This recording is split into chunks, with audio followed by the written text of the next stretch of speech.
Hello everyone and welcome back to the channel. I'm making this video because it's late, I'm tired, and I don't want to go to work tomorrow. Many people in life give up on their dreams. They take the safe way out in life. They search for stability, a paycheck, and a steady, boring job. Let's be honest, jobs like this are exhausting. I have what they call a boring job. And several times a year, I feel burnt out and like I can't find it in me to put a hard day in at work. This is normal for this time of year. With the summer winding down and the prospect of colder weather on the horizon where I live, motivation for working hard is at an all-time low. This has me thinking about one of my favorite and most controversial topics in the workplace: quiet quitting. So what is quiet quitting? Quiet quitting refers to the practice of employees doing the bare minimum required by their job descriptions without going above and beyond their official duties. This can include not staying late, not taking on additional tasks, and strictly adhering to the job's core requirements. Quiet quitters come in many forms. Employees who quiet quit can be found putting in the minimal effort to get by. They may be taking long lunches or breaks, coming in slightly late, leaving slightly early. Their quality of work is mediocre, and you can count on them to do an okay job with their tasks, but nothing more. They want to retain their job, but they want to find the balance between doing the bare minimum and doing enough to not get noticed by their managers. It is a term that has gained popularity in recent years, especially in discussions about workplace culture and employee engagement. In this tighter labor market, many people don't want to quit their jobs, but are left feeling unsatisfied and unengaged at work. One study states that 85% of people are not actively engaged in their jobs. When you aren't engaged or interested in your job, and you know that even your best efforts might only get you a couple percentage point raise, why try very hard? Let's take a look at the pros and cons of this. Before I get going, reminder, leave a like and subscribe if you like content like this. Pros of quiet quitting. There are many benefits, mainly for the employee, of quiet quitting. Here are a few. Better work-life balance. With less hours getting put in at work, you now have much more time to pick up hobbies, spend more time with friends and family, or look at opportunities outside of work. Number 2, more time to start a side hustle for more money.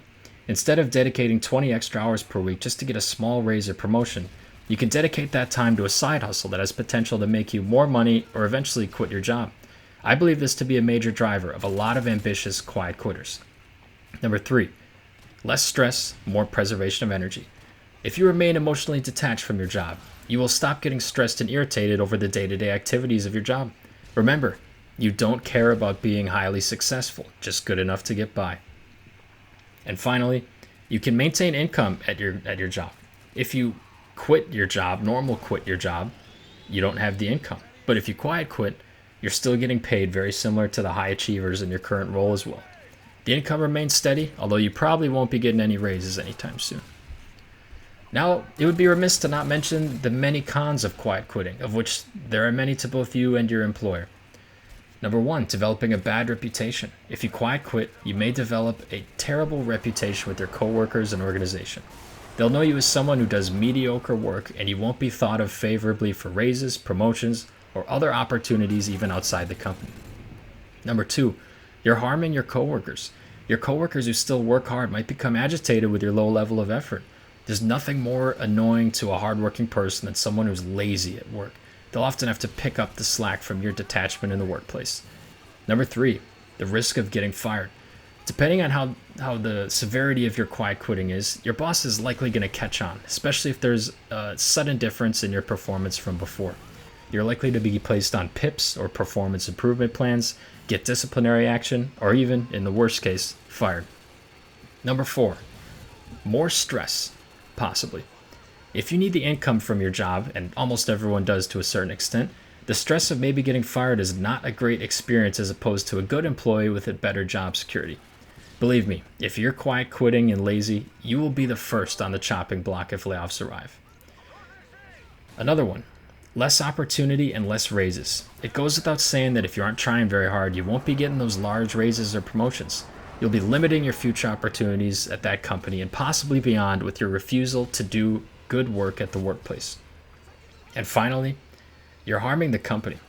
Employees who do great work and to go above and beyond their role are great for the company. They're great for the bottom line and great for the employees around them. Those who perform at or below expectations harm the company. They harm all their statistics, the culture, and even more. So with all of this being said, should you quiet quit?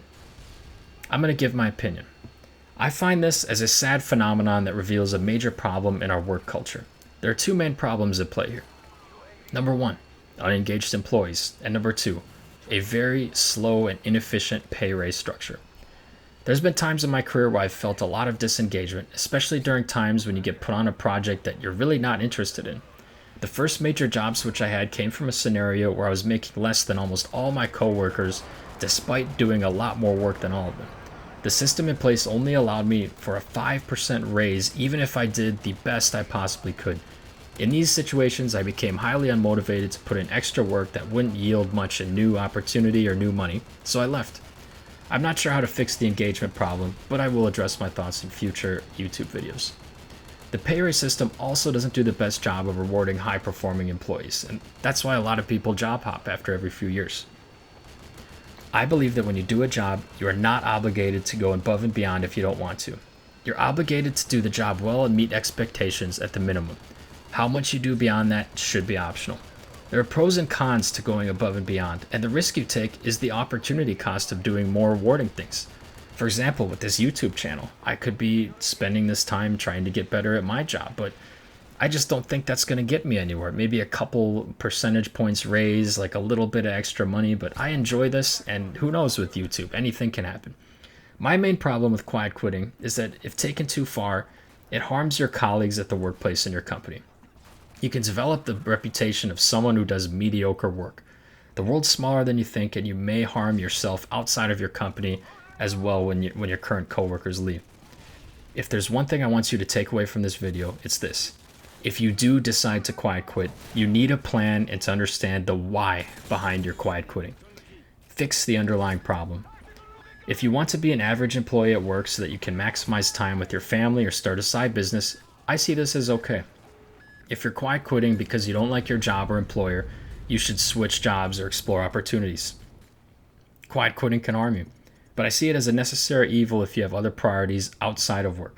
You are not obligated to donate your extra time if you don't want to. That wraps up this video. Let me know your thoughts on quiet quitting. Are you a quiet quitter? Thanks for watching, and we'll catch you in the next one. Peace.